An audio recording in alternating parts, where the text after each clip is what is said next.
दिल्ली का अमर कॉलोनी एक पॉश इलाका जहां लोग खुद को सुरक्षित मानते हैं, लेकिन 22 अप्रैल की सुबह यही एक ऐसा मंजर सामने आया जिसने हर किसी को अंदर तक हिला दिया।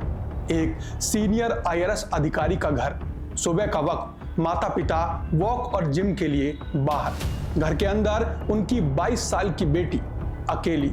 उसे नहीं पता था कि कुछ ही मिनटों में उसकी जिंदगी हमेशा के लिए खत्म होने वाली है।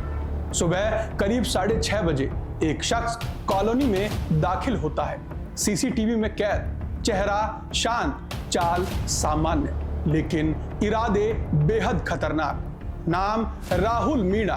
करीब 6:39 पर राहुल घर के अंदर पहुंचता है और फिर जो हुआ वो इंसानियत को शर्मसार कर देने वाला है। पुलिस पूछताछ में राहुल ने जो कबूल किया, उसने जांच अधिकारियों को भी चौंका दिया।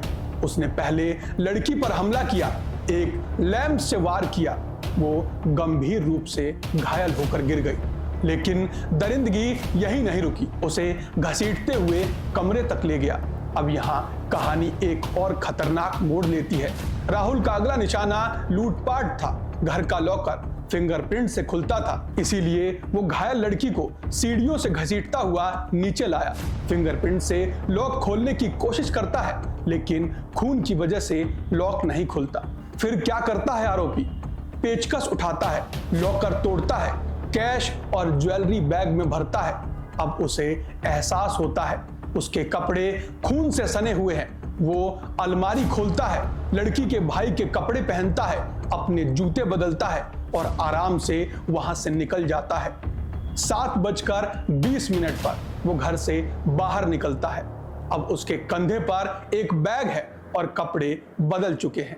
यही वो सीसीटीवी फुटेज था जिसने पूरे केस की दिशा बदल दी। लेकिन कहानी यहीं खत्म नहीं होती।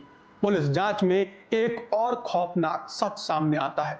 21 अप्रैल राजस्थान के अलवर में राहुल ने एक शादीशुदा महिला के साथ भी रेप किया था। महिला को दांतों से काटा, जान से मारने की धमकी दी और अगले ही दिन दिल्ली आकर इस वारदात को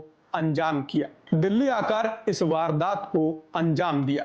यानी 2 दिन, 2 शहर और दरिंदगी का एक खौफनाक सिलसिला। अब सवाल था, आखिर आरोपी तक पुलिस पहुंची कैसे? यहां एंट्री होती है डिजिटल सुरागों की। 3 बड़ी चीजें: एक, चोरी किया गया मोबाइल फोन, होटल का वाईफाई और इंस्टाग्राम चैट। राहुल के पास अपना फोन नहीं था, उसने अलवर में ही एक फोन चोरी किया था।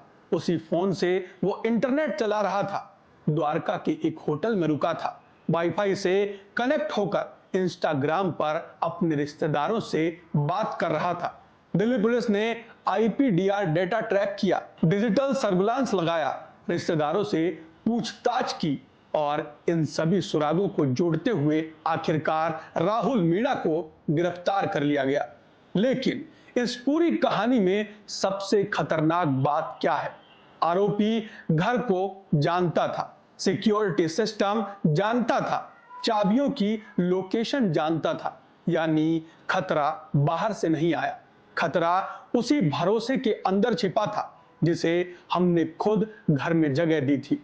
दिल्ली की यह वारदात सिर्फ एक मर्डर केस नहीं, बल्कि एक ऐसा आईना है जो दिखाता है कि कभी कभी सबसे बड़ा खतरा उसी से होता है। दिल्ली की यह वारदात सिर्फ एक मर्डर केस नहीं, बल्कि एक ऐसा आईना है जो दिखाता है कि कभी कभी सबसे बड़ा खतरा उसी से होता है जिसे हम सबसे ज्यादा भरोसे के साथ अपने घर में रखते हैं।